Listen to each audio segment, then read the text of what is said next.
Sue. Morning, Chris. Very nice to see you. Nice to see you. It's taken me a while to grab hold of you.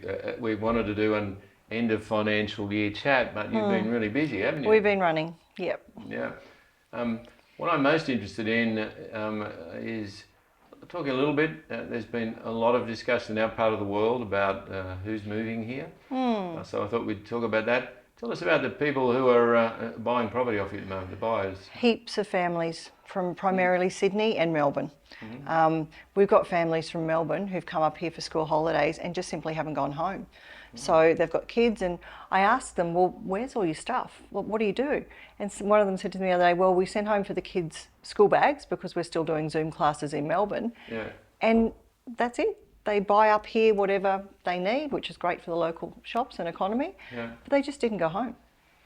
Was it your team that sold a property to in a quarantine, to someone in a quarantine hotel? No, it was Paul's. So she was too scared. It was a rural property at that. So she had a big walk around to do and was scared that if she waited 2 weeks, she'd miss it. And that's pretty much the case if the properties are priced correctly at the moment. Fear's running through everybody's veins, and how can you avoid fear all over the country? We hope people in Melbourne are okay. We hope they get on top of that. But fear running through the buyer's veins is a sort of a whole different emotion.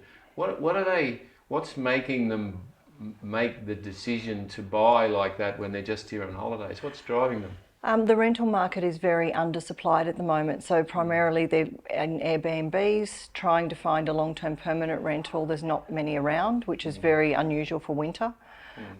There's a big demand more than ever of furnished places in the rental sector, whereas primarily in the rental sector it's unfurnished properties for that reason, because they're here and then they figure, well, we might stay for longer, so let's buy. They'll stay long term, or their view is let's ride out the pandemic and then go back to Sydney, Melbourne and use this as their holiday place. The rental market's been unbelievably turbulent and changeable in the 6 months of COVID. The first couple of months, it was a catastrophe. The property managers had the most amazingly difficult task.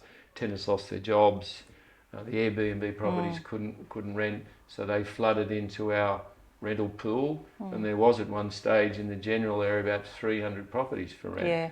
Fast forward to the last couple of weeks, you can count them in our business on a hand. And the end of July, early August, we've never had that. So it's nearly like the world's turned upside down. Also, the property managers have told me people are bidding or trying to bid up rental prices. They are. Again, unheard of in winter. Unprecedented is probably the most unused word of 2020, but it's very relevant. Yes. We're in the dead middle of winter where we've often got high vacancy rates, and this is a stronger rental market than it is in summer. So our rental market's strong, our sales market is strong. I was asked last week to describe the sales market, and I'd say it's one of the strongest that I've seen, particularly the strongest winter market that I've ever seen in all our years here. What do we need at the moment? What's the thing we need most as agents? Properties to sell and properties to rent. I don't think in 30 years I've ever experienced a more undersupplied market. Everything's just not selling off the shelf, bang, bang, bang, though. There's a small percentage of the market that's sitting there longer term, because there is a perception from buyers, a fear, I suppose, that later in the year things could be a little bit different. Not sure that's going to be the case, but we'll see.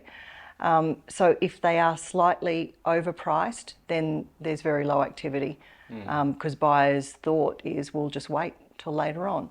Whereas if the prices or price ranges have relevance to comparative market sales, there's immense market activity around them. So, where are the areas we cover the whole of the Northern Rivers region. Our footprint is much, much larger than it was all those years ago. Where's the areas where the strongest demand is at the moment? Lifestyle, rural properties, number one. Small rural acreages where people have space and safety in space.